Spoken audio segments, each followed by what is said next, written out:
The following is an AI radio TV news feature. Headline: Fairies weren't always cute, they used to drink human blood and kidnap children.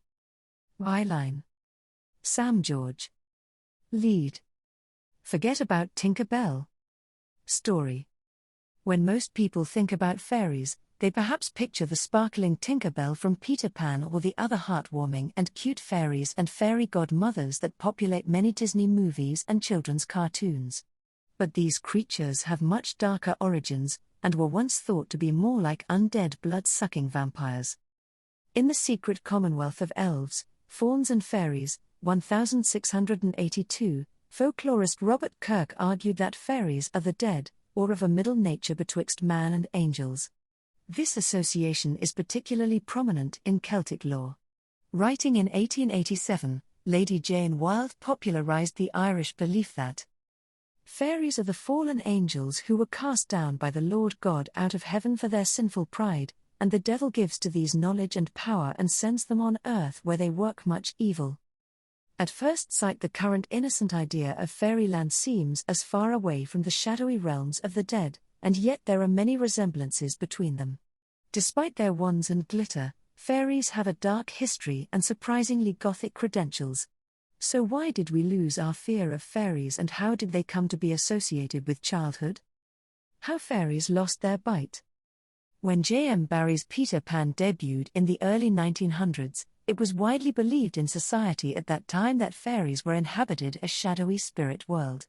Fascinated by angels, ghosts and vampires, Victorians, subsequently Edwardians, increasingly saw fairies as the souls of the dead. Rather than dispelling fairies, the First World War and the loss of many loved ones heightened a belief in airy spirits and occult methods of communicating with them. However, due to Peter Pan's great success and the prominent pixie character of Tinker Bell, the creatures would eventually lose their malevolence as they became confined to the nursery. Barrie famously equated the origin of fairies with children. When the first baby laughed, its laugh broke into 1,000 pieces. That was the beginning of fairies. This is far from the malevolent fairies and their shadowy history in folklore.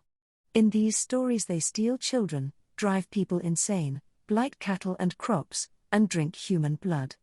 Barrie, of course, was aware of their dark side. Despite the fairy dust and glamour, Tinker Bell is dangerous and vengeful like a deadly fairy temptress. At one point in the story, she even threatens to kill Wendy.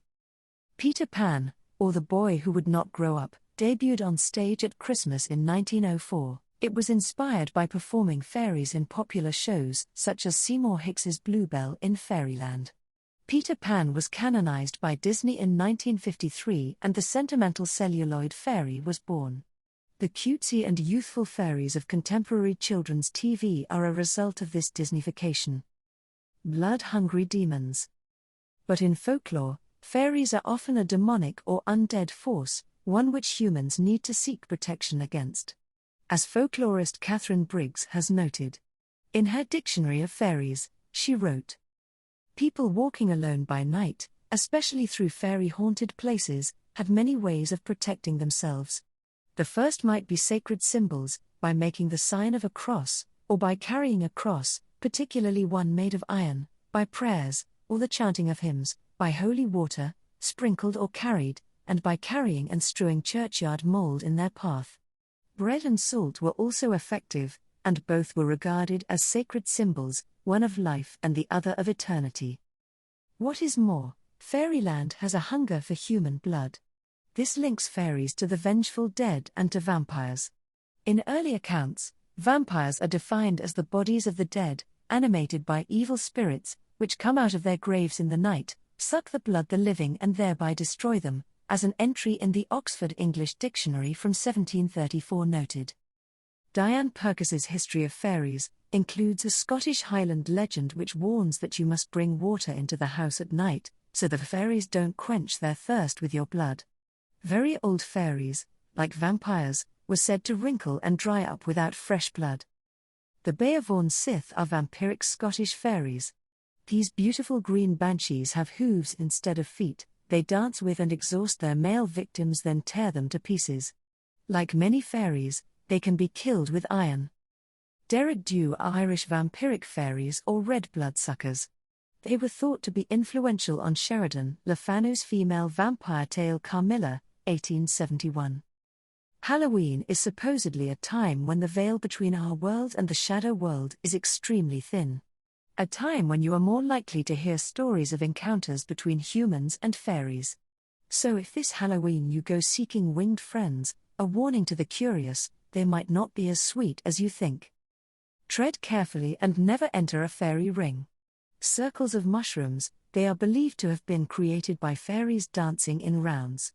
According to folklore, if you do happen to step into such a circle of mushrooms, you may become invisible and be made to dance around until you die of exhaustion.